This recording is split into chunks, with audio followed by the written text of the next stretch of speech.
श्री रामकृष्ण लीला प्रसंग स्वामी शारदानंद जी द्वारा लिखित पाठ संख्या 98।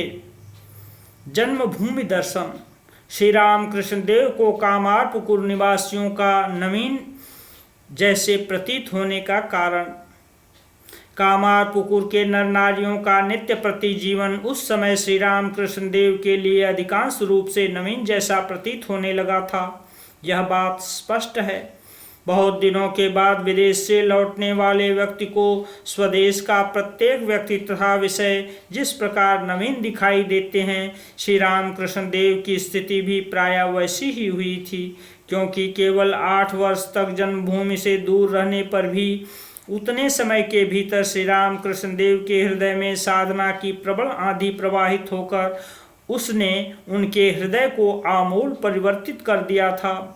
उस समय वे अपने को तथा समस्त जगत को भूल चुके थे तथा दूर से भी अत्यंत दूर देश काल की सीमा से बाहर जाकर वहां से उस ओर लौटते समय सर्वभूतों के प्रति ब्रह्म दृष्टि संपन्न हो वहां लौटने के पश्चात उन्होंने समस्त व्यक्तियों तथा विषयों को अपूर्व नवीन रूप से अवलोकन किया था। चिंता श्रेणियों की परंपरा से ही हमें काल की अनुभूति तथा उसकी दीर्घता, स्वल्पता आदि की उपलब्धि होती रहती है। यह बात दर्शन शास्त्र में प्रसिद्ध है। इसलिए स्वल्प काल के भीतर हृदय में अनेक चिंताओं के उदय तथा लय होने से हमारे लिए वह काल सुदीर्घ जैसा प्रतीत होता है। पूर्वोक्त 8 वर्ष के भीतर श्री रामकृष्ण देव के हृदय में कितनी विपुल चिंता राशियों का उदय हुआ था, यह विचार कर हम आश्चर्यचकित हो जाते हैं। अतः उस काल का उन्हें एक युग से सदृश अनुभव होना कोई आश्चर्य की बात नहीं है। जन्मभूमि के साथ श्री रामकृष्ण देव का सदा प्रेम संबंध।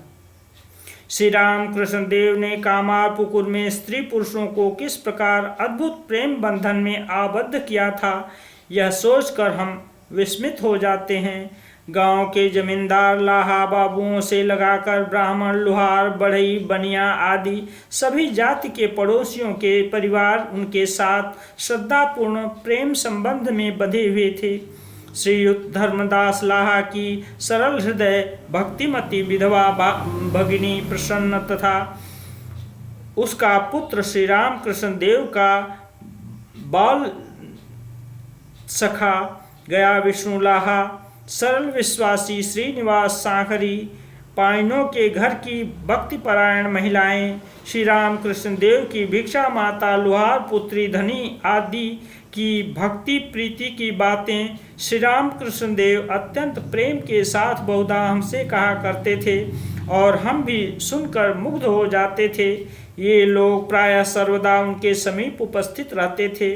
घरेलू या वैषयिक कार्यों में व्यस्त रहने के कारण जिन लोगों के लिए इस प्रकार रहना संभव नहीं होता, वे भी सुबह, मध्याह्न अथवा सायंकाल जब उन्हें अवकाश मिलता वहां आकर उपस्थित होते। महिलाएं उनको भोजन कराकर परम परितृप्त होती थीं और इसलिए वे नाना प्रकार की भोजन सामग्री अपने साथ लाकर उनके समीप उपस्थित होती थीं।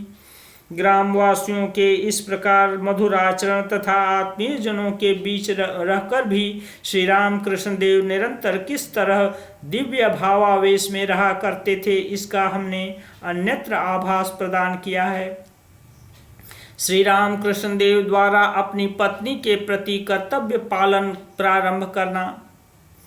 कामारपुकुर आकर श्री रामकृष्ण देव उस समय एक महान कर्तव्य पालन में तत्पर हुए थे।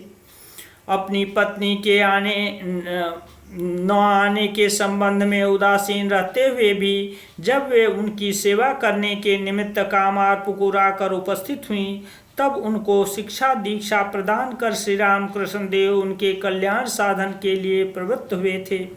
श्री रामकृष्ण देव को विवाहित जानकर किसी समय उनसे आचार्य तोतापुरी जी ने कहा था, इससे हानि ही क्या है। पत्नी के समीप रहने पर भी जिसके त्याग, वैराग्य, विवेक, विज्ञान सर्वथा अक्षुण्ण बने रहते हैं, उसी को यथार्थ रूप से ब्रह्म में प्रतिष्ठित माना जाता है। स्त्री और पुरुष दोनों को ही जो समान आत्मा के रूप में सर्वदा देखने तथा तदनुरूप उनके साथ आचरण करने में समर्थ है, उन्हीं को वास्तविक ब्रह्म विज्ञान की प्राप्ति हुई है। स्त्री पुरुषों से भेद दृष्टि संपन्न अन्य व्यक्ति भले ही साधक क्यों न हों, फिर भी ब्रह्म विज्ञान से बहुत दूर हैं। श्रीमद तोतापुरी जी का पूर्वोक्त कथन श्री राम कृष्ण देव की स्मृति में उदित होने के कारण उससे प्रेरित हो वे दीर्घकाल व्यापी साधन लब्ध अपने विज्ञान की परीक्षा तथा निज सहधर्मिणी के कल्याण साधन में निमग्न हुए थे। उस विषय में श्री राम कृष्ण देव को कहाँ तक सफलता प्राप्त हुई थी। कर्तव्य रूप से निर्धारित होने के पश्चात कभी किसी कार्य की उपेक्षा करना या उसे अधूरा छोड़ रखना श्री राम कृष्ण देव के स्वभाव विरुद्ध था। अतः इस विषय में भी वैसा ही हुआ था। यह लोक तथा परलोक संबंधी सभी विषयों में उनके प्रति संपूर्णतया निर्भरशील बालिका पत्नी को शिक्षा देने में अग्रसर हो उस समय उस विषय को अधूरा छोड़कर वे निवृत्त नहीं हुए थे। देवता गुरु तथा अतिथि आदि की सेवा एवं घरेलू कार्यों में जिससे वे दक्ष बन सकें, अर्थ का सद्व्यय कर सकें तथा सर्वोपरि ईश्वर में सर्वस्व समर्पण कर देश काल तथा पात्रानुसार सबके साथ उचित आचरण करने की योग्यता प्राप्त कर सकें, इन विषयों की ओर तभी से उनका विशेष ध्यान था। अखंड ब्रह्मचर्य संपन्न अपने आदर्श जीवन को सामने रखकर पूर्वोक्त रूप से शिक्षा प्रदान करने का परिणाम कहाँ तक तथा किस प्रकार हुआ था, हमने अन्यत्र इसका आभास प्रदान किया है।